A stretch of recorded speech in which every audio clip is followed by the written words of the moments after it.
What's up, y'all? It's Ike's Boom Boom Room coming at you once again, live and direct, kind of impromptu, another short banger, another 20-minute banger. Please like, share, and subscribe if you liked the last podcast. This is kind of a continuation of that. We have some current events to go through. Hey, listen. Hey, everybody who enjoys hobbies, everybody who crawls into their little echo chamber to avoid the world. Are you aware that politics... Come here.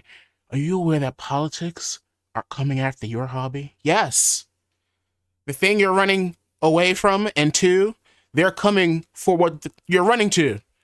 What are you going to do? From TCGs to gaming, they're coming at you and you can't hide anymore. What are you going to do about it? I'm not sure that people are even aware how much politics play into the fact that their hobbies are complete crap right now. So let's start with the TCG community right now. Hey, what TCG drug are you on? For the people who don't know the nomenclature, TCG stands for Trading Card Game. The big three out there are Magic the Gathering, Pokemon, and Yu-Gi-Oh! Okay? Magic the Gathering has just gone completely meta. I have a buddy who will also appear on the next podcast talking about the Switch 2. Gamer Dad Chronicles, he did a whole thing about how basically Magic the Gathering is the new Fortnite. It is the trading card equivalent. I thought the same way, but he went ahead and made a video. He goes in depth on that, so go there for more information on that. But basically, it's the new Fortnite. There are all these different collaborations from different franchises, and now it's got this collective hype around it. It is now part of the hype machine that everybody has stripped from sneaker culture and adapted into their own. So now there's just rampant sellouts when things drop.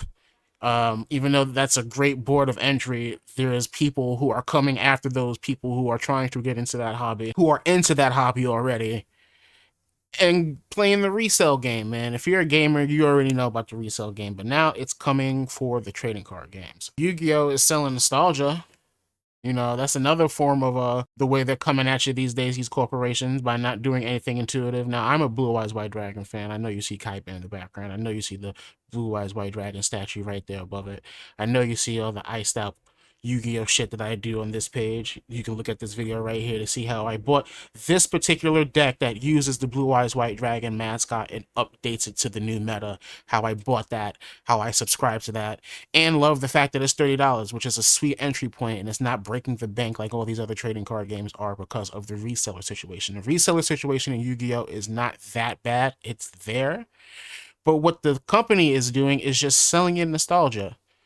They're selling you Blue Eyes. They're selling you Yu-Gi-Oh! Old Days. Their Master Duel joint is following suit with the Blue Eyes joint. They're selling nostalgia, and why not? That's Yu-Gi-Oh's bread and butter. That's what people subscribe to. That's what people know. It's the iconicness of it. It ran up there with Pokemon. Speaking of Pokemon, have you seen the Pokemon community lately? Geez, I know you guys are aware of all the Costco's and reselling stuff, but now it's gotten to the point where the stores are in on it. Pokemon Company doesn't really care. Pokemon Center doesn't put any safeguards up for resellers and bots, and so the consumer has to suffer for it, all while Pokemon rakes in that profit. They're treating consumers the way Nvidia are treating gamers right now. Resellers come first, consumers second.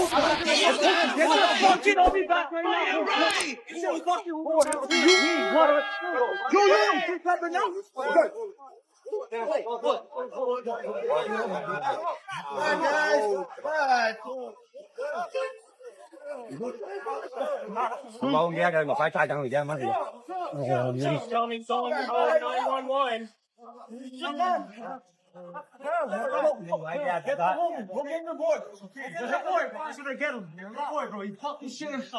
Two quick things. Did he fly kick that motherfucker? And then did somebody yell, he just shit himself? I didn't catch that. You got motherfuckers flying, kicking people in Costco's and shitting themselves for Pokemon cards so that they can resell it online. It's nuts, okay? It's nuts. This is the self-inflictedness. This is the part of the TCG where it's not the corporation that's it's a trifecta of, yes, the corporation has partly to blame with it, but it's also the community as well. It's also the community. All right. Whereas with Magic the Gathering, it's kind of just the community, and with Yu-Gi-Oh, it's kind of just the company. But except, I know I made that in video, comparison, except for Nvidia, where it's resellers first, consumer second. It's kind of the AI industry first, and then the reseller, and then the consumer. Now it's like a whole third entity that is favored more than the consumer. That's the fact why I'm not upgrading this thing quite yet. I'm going to get an SSD. I should have an SSD by now, but that's a completely different story. I'm gonna get an offhand from somebody on eBay, focus on that 40 series. I have a 30 series in here, 3070, and I'm not buying from Nvidia for a minute. Okay, even my baby's Bookstagram stuff. My baby is into like the TikTok book stuff, the Bookstagram stuff, like Fourth Wing and all that stuff. And it's like sneaker culture. There are lines in the streets of Manhattan filled with girls waiting for books to drop. I thought only dirty, degenerate resellers in New York City would do that when it comes to hats and sneakers and Batman tickets from Kith. You pathetic creatures. And if a book drops online, they go away in like 3.5 seconds flat. And it's artificial hype. It's people creating scarcity in the name of the game, is like the name of the game these days. People creating false scarcity, making artificial scarcity. That's the name of the game right now. The bare minimum, despicable kind of customer service we're getting lately. Bare minimum what people are doing are creating scarcity, but there are some who are doing way worse, way worse. And we're going to talk about them. Comic books, same thing. Luckily, comic books are sequestered to like conventions and meccas and stuff like that, and they're not spilling over into the frozen food section like Pokemon. All right. We already talked about how gaming reflects a greater U.S. issue, right? In summation, we live in an oligarchy and we are not valued. Okay. Hacks every day are information hacked every day from various different entities and properties, and we don't care anymore because it happens so much. Identity theft, identity profit, we'll touch more on that later. We get subscription over ownership, hiked up prices, inflation, DLC, remakes, ads, loot boxes, and we just eat it all up. Yum, yum, yum, yum, yum. We get distracted over entertainment versus truth. AI is taking over entire industries, upheaving jobs while the corporates spend billions to create this market. And now they're in cahoots with the government. So what do you think that means, how they're going to treat us? I talk all about this in my video. Please check it out. It's here or it's probably right here popping up. Check it out. I go super deep. Gaming is getting so deplorable these days that even the VAs now have to worry about AI taking their job. Forget the consumer if the industry isn't even treating the talent right. Okay, we're going to take a look at that. Ashley Birch, who voices Aloy from the Forbidden games, now there was a whole leak showing that this AI using her voice for a secret project that they're doing. I saw the tech demo earlier this week. Gorilla reached out to me to let me know that the demo didn't reflect anything that was actively in development. They didn't use any of my performance for the demo, so none of my facial or voice data. And Gorilla owns Aloy as a character. So all that said, I feel worried. And not worried about Gorilla specifically or Horizon or my performance or my career specifically even. I feel worried about this art form, game performance as an art form. So upon my research doing this podcast, I came across the fact that alongside her voice acting skills, she also mocaps the character and uses facial recognition. And that just goes back more to the fact that these companies profitize off of our personalities, off of our very existence. Of course, she doesn't own the character. Of course, she has no rights to what the publishers or what the developers do. But it's just so inhumane. The business practices are just so slimy. Nobody is incentivized except for themselves and the profit of themselves and their shareholders. The only people outside of the people who are personally affected who give a crap, they only give a crap enough just to raise their digital pitchforks. Maybe some of them will use their wallets, but it won't be enough. Money talks. And unfortunately, people will buy away their problems, especially if that comes with 100 hours worth of content that they can just bury themselves into. Even if a game is broken, you'll buy it. You've proven it. As long as they say that they will improve it within the next 2 to 4 years. And listen, I'm a guy who liked Cyberpunk 2077 at launch and bugs and all. So maybe I'm part of the problem. Although, now that I think about it, I didn't really buy that. So maybe I'm in the clear. All your hobbies are dying because of politics. I don't know if you've gotten that point or not in this podcast, but let's just keep reiterating. Remember about 90 days ago where you couldn't play Marvel Snap because of a whole 10-cent Chinese company TikTok ban thing going on? Well, guess what slime bag stuff they're into right now? There's this guy who made a post on X, Twitter, whatever you want to call it, going, "Today I found out that a fan art of Black Panthers and Baku I did way back in 2018 was plagiarized in Marvel Snap. What's funny is for the past few months, I've been repeatedly emailing Marvel Snap asking if I could work for them with no response ever, LOL." And if you're looking on the screen, the similarities are uncanny. I don't, there's no need to even point them out. Then people are saying is they blame G Angle more than Second Dinner because these are the people who are known for taking people's fan art and repurposing for themselves.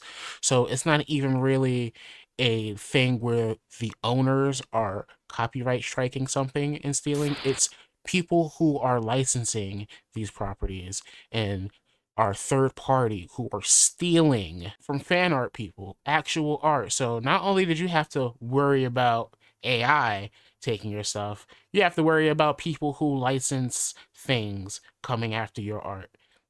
The companies, the tech, it's all in cahoots to steal from you. What is the word of the day? Identity theft, identity profit.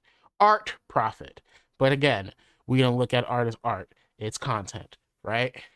And what I hate about all of this is that everything that I'm saying right now, you already know. I'm not saying anything new. You know everything that I'm saying is true. You know that you take on the hate. You know you see the hate. You know that it profits, but you still engage the hate. You still fall for rage bait in big old 2025 for reasons I don't understand.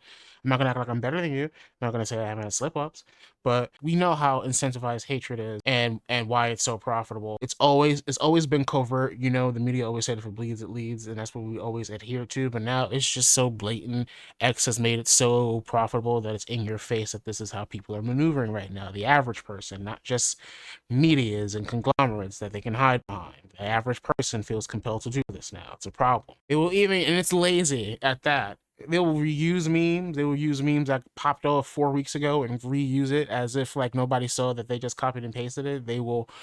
Do you know those content creators that like repost videos and then superimpose themselves, pointing and uh, shaking their head up and down like they agree with the point? That's like the lowest tier of content creation. I once heard someone say reactions are the lowest tier. No, we've gone much deeper in the trenches than that, I'm afraid. I used to think it was just bot versus bot doing all these arguments, and then I thought maybe it was like a weird foreign entity trying to divide America, but I think people are just really divided, really this stupid, and really wrapped up in their own mini civil wars right now.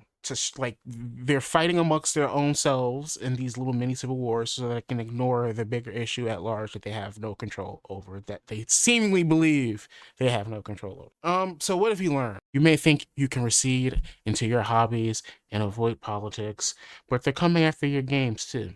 They're coming after your hobby. You're so caught up in tribalism and games being woke that you don't see that they're profitizing from us fighting against each other. And what can they do in the midst of that? They can put out $100 unfinished games like you know they're about to. Make DLC promises they can't keep. Ads in game.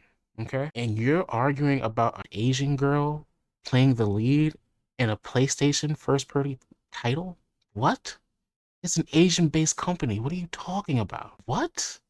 She's a girl? What? Check the last 5 games you bought, bro. Did you even beat it? Was it finished? Is there still content coming out for that game? Were you happy? Were there paywalls? Did you have to pay to win? If gaming doesn't give a F about the VAs, surely they don't care about us. In conclusion, man, just to wrap this all up in a nice little bubble, I have to re-record this. Stop hiding from politics. Be a big kid now. The more you hide, the worse your echo chamber is going to become as a result.